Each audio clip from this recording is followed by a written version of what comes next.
Wael Saad is the Division Director of Interventional Radiology at the University of Michigan. And Wael and my paths have crossed a number of times throughout the year, starting at Rochester and just continuing as we walk down this career path that we chose. It's a distinct pleasure to have Wael talk about BRTO. It's a procedure that we talk about doing a lot at MUSC, and we just never seem to pull the trigger very often, mainly because it's the unknown, and not many people know a whole lot about this. I think a lot of people have read a lot about it, and we all know it, but Wael is one of those guys in the country that actually does a lot of this. He's probably one of the foremost experts on this procedure in the country, and it's a pleasure to have him here today. Dr. Saad. Thanks a lot, MUSC and Chris, for the invitation. It's good to be the last interventionalist in the session because I do a tips in 5 minutes. Seriously, David Waldman, as he said, he taught us how to do tips. We probably in the portal vein within 45 minutes, skin to skin. Almost all of them are done in an hour and a half, 2 hours. I built my career on tips and liver transplantation, so I have no skin in the game as far as academic or technical or clinical to be only on the BRTO side of the debate between tips and BRTO. BRTO came later in my career and is just the icing on top of the cake. BRTO is actually a technique that we can utilize for a lot of things, such as varicose veins, varicoceles, and it's basically balloon occlusion and then obliteration of varices or vascular malformations. Here I'm talking about BRTO for the management of gastric varices. And I have the problem, the exact opposite of Brett's, which is I've got a lot of information, and I'm not going to cover everything, but I'll try to talk to you about the clinical outcomes in the United States and maybe get some questions about treatment algorithms later because I don't have time to talk about anecdotal treatment algorithms. These are my disclosures. So, starting off, just to show you or just display what the actual concept of what a BRTO is for gastric varices.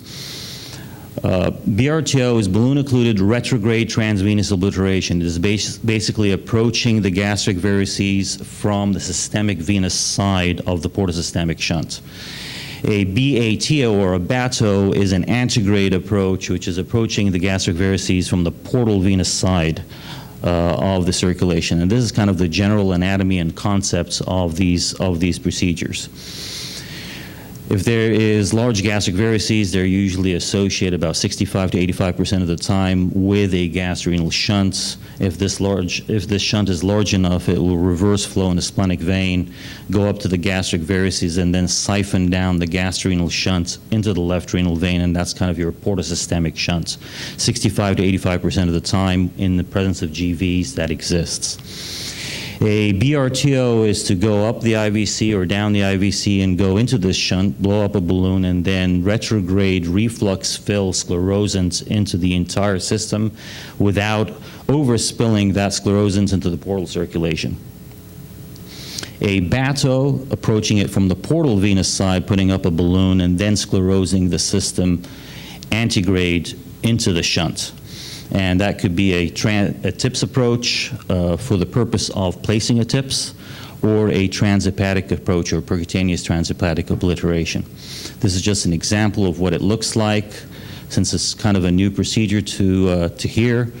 You go up into the left renal vein, you select out the shunt with a catheter, you go up the shunt, try to find your way up the shunt as much as possible, some retroperitoneal and phrenic veins, coil some of them, the major ones of them, do another run,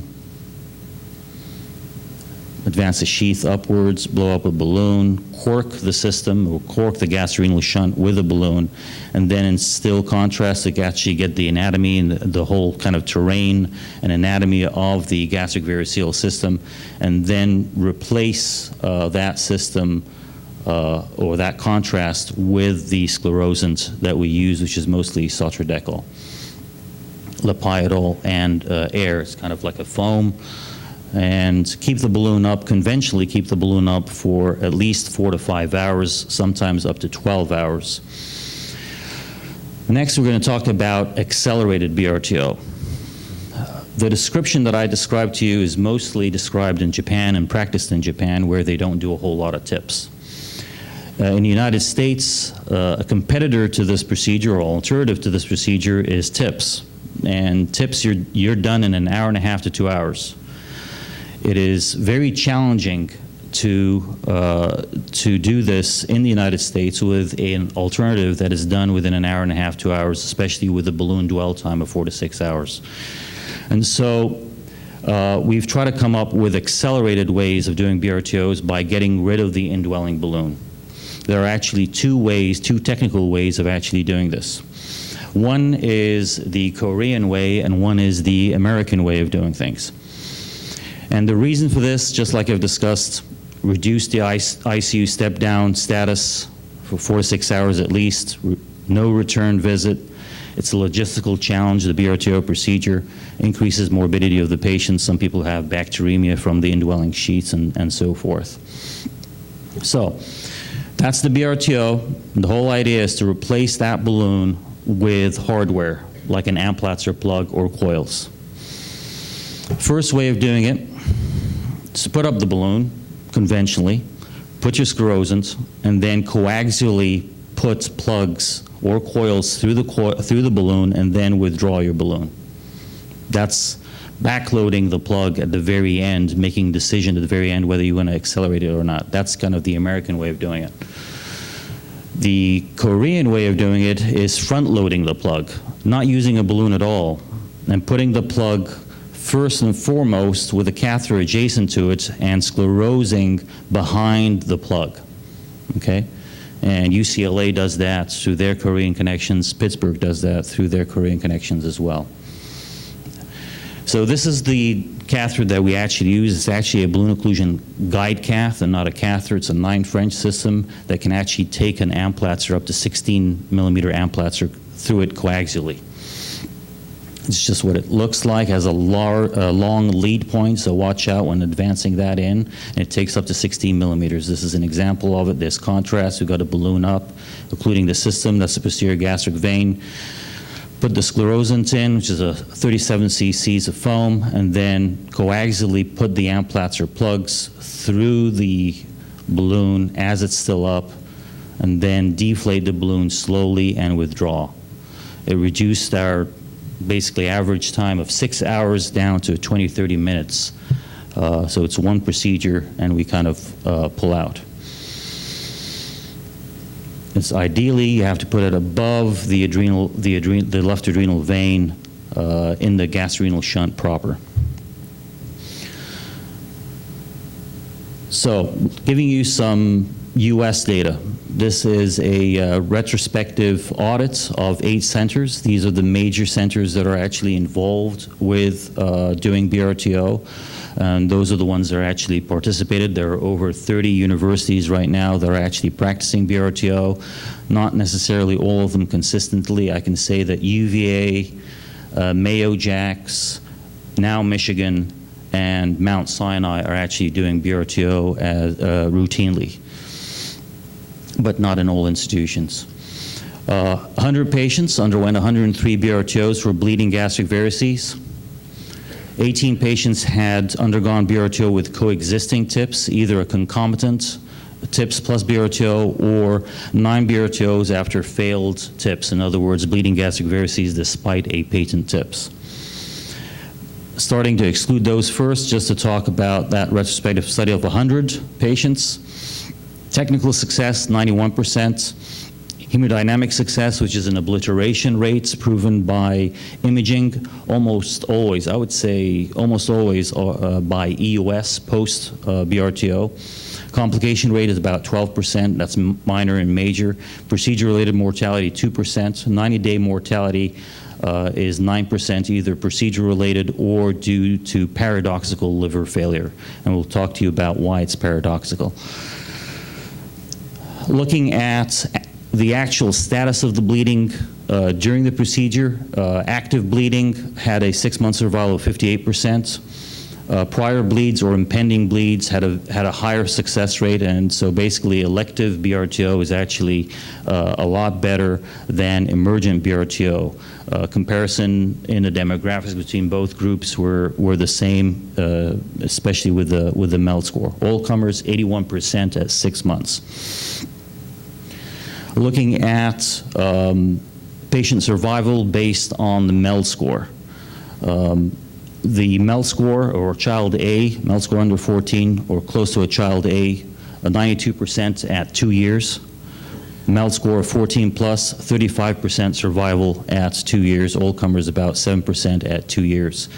Did a multivariate analysis, and the only thing that we found are predictors of survival would be a MELD above 13 and pre-existing HCC during the procedure.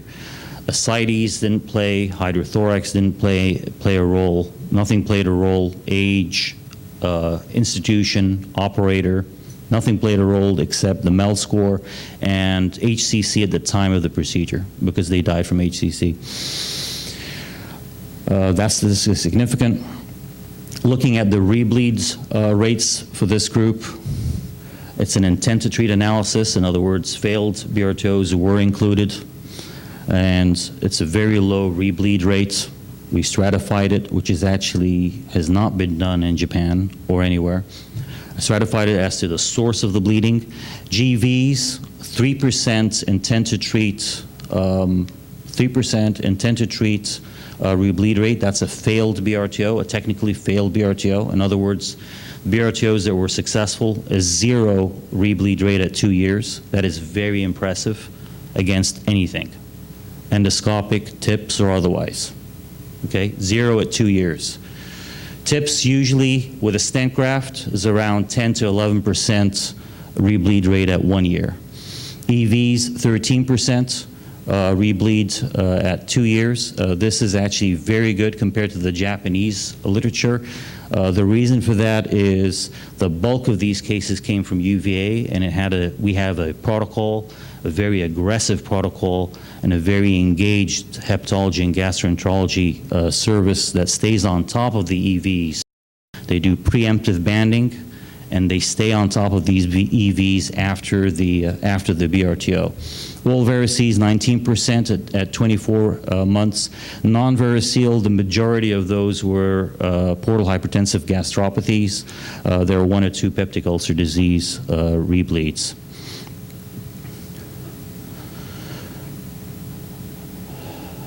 The need for TIPS, take this with a grain of salt. It's a retrospective study. It wasn't clear whether TIPS was offered and refused by either service or by the patients.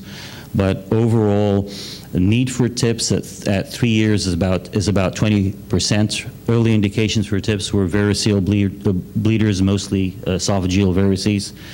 And later, it's actually ascites. And just to give you a visual of this, early on, it's basically the TIPS, need for TIPS after a BRTO for EVs, and then later it's actually TIPS for ascites. And to be honest with you, after 12 to 18 months, it's really, ascites is actually progression of disease and not really related to the BRTO procedure. Looking at the ones, and this is a major selection bias, but looking at the ones with combined BRTO and TIPS compared to BRTO only, very good results with the combined TIPS and BRTO procedure, 0 rebleed rate at 24 months in this group. Clinical ascites, that's clinically evident with symptoms or requiring paracentesis or requiring TIPS, 15% for the BRTO only at 24 months compared to 0 for BRTO and TIPS. Looking at the survival, no big difference in survival statistically between the two groups. A very small N demonstrated that a combined TIPS and BRTO had a lower survival and is statistically significant compared to patients that underwent BRTO with a prior TIPS. The average prior TIPS was around 6 to 7 months. Looking at outcomes that are actually, secondary outcomes that are actually related to hemodynamics. This is basically a visual of a powerful injection from the splenic vein, and you see the gastric varices filling and a gastrorenal shunt emptying into the left renal vein and up the cava, okay? And that's very typical of a very large gastrorenal shunt. You do the BRTO, you put some hardware, you deflate the balloon, and this is a frame for frame, same injection rates, same catheter position, same everything. Frame for frame, pre and post BRTO. And it basically shows you that you've diverted all this flow back to the liver, okay? For better or for worse. Pre-BRTO, 6 was the portosystemic gradient, 6 millimeters mercury. Post-BRTO, portosystemic gradient went up to 13. This is typical, right? Because you're losing a kind of God-given portosystemic shunt, that portosystemic shunt that was decompressing the system. Put in a TIPS and brought down, in this instance, put in a TIPS and brought down the portosystemic gradient to 8. Notice the EVs that actually shoot up after the BRTO. This is kind of a color-coded analysis from Siemens, which basically gives an objective number to the kind of subjective run that I actually showed you to actually give us some values. And notice the EVs actually going up after the BRTO. From kind of the overall literature, 25 years of Japanese literature, portal aggravation almost always happens, increased portal pressure, increased clinical ascites, 10 to 15%, increased splenomegaly, 5 to 10%. All ascites, including imaging ascites, goes up to 40%, splenomegaly up to 35%. And all of this is because you've lost that kind of portosystemic shunt that decompresses the system, okay? And this is kind of the debate, TIPS versus BRTO, which I'm kind of leading up to.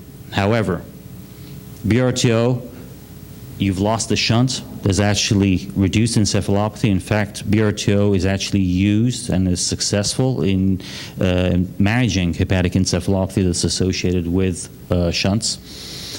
There's also preservation and improved hepatic function compared to TIPS, like Waldman was saying, or Dave Waldman was saying, that there's worsening hepatic function after a TIPS, whether it's transient or maintained.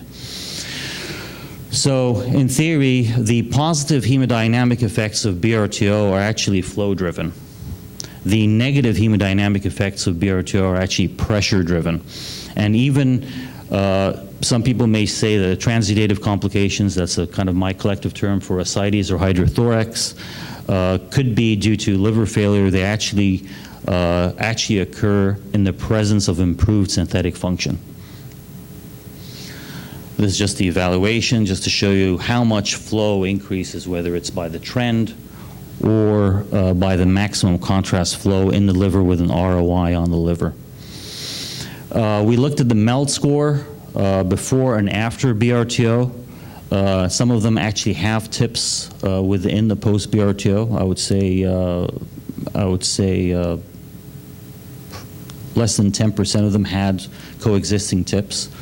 We did look at those with coexistent TIPS versus BRTO, and there was no difference. One day after the BRTO, the only change is bilirubin sometimes goes up along with the enzymes. Anytime you play with the hemodynamics of the portal circulation, you'll get spikes in the enzymes and the bilirubin. 47 days, no difference in the MELD score or its components. 4 months after that, there is a significant reduction in the MELD and its components. The creatinine didn't change. Creatinine was normal at baseline in the overall population. Looking at hepatic volumes, we actually found that 39% of patients had an increased liver volume after a BRTO. This is actually pretty impressive because most of them are burnt out cirrhotics. The average MELD score for the population was around 13, 14 MELD. And so the liver grows. In a slide that I don't have for you, we've noticed that the people that came in as a child A with a MELD under 14 were those that grew more likely to grow their livers, and those are the ones that are more likely to drop their MELD. So if you come in with a child A, you're more likely to grow your liver and improve your MELD. If it's a child B or C, you're more likely not to grow your liver or improve your MELD. If you come in with a child C, you're more likely to die at 24 months, regardless whether with a TIPS or a BRTO. And when should the BRTO be done versus TIPS? That is kind of a debate, whether you should do them concomitantly or do them separately. And if you're going to do them, together, are you going to do them concomitantly or one before the other? And then the next question would be, which one is before the other? And all of this, we don't have data on. Add to this debate splenic embolization as well. We don't have a whole lot of data in comparison between any of this. So this debate is an open debate. All medicine is regional, as Dave said. So it varies significantly from one institution to another as you start with the TIPS, start with the BRTO, after failed endoscopy or not. Okay? I can tell you that most of this data comes from UVA. The gastroenterologists and the hepatologists who are here may know that UVA is hardcore endoscopic gastric variceal country. They use glue. They, off the record, smuggled hysterochril from Germany and from Canada over a decade ago. And they've been doing it for over a decade. BRTO in the gastric varices in the presence of a gastrorenal shunt basically went to BRTO. BRTO took over that entire practice. It took over TIPS. It was the primary treatment after a bleed over endoscopy in the presence of a gastrorenal shunt.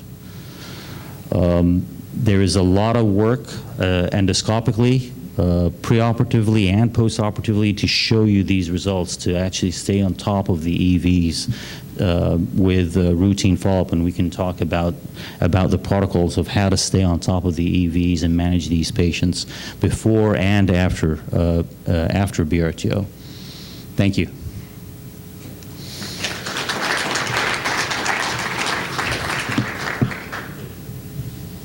Any questions? Later. No, over drinks. Real quick. Yeah. This is a remarkable talk. Well, thank you. Yeah. But let's say you have a patient, and I was talking to David here a second ago. Let's say you have a patient with refractory hypertension. Okay, so management stuff. Patient has refractory encephalopathy with a shunt.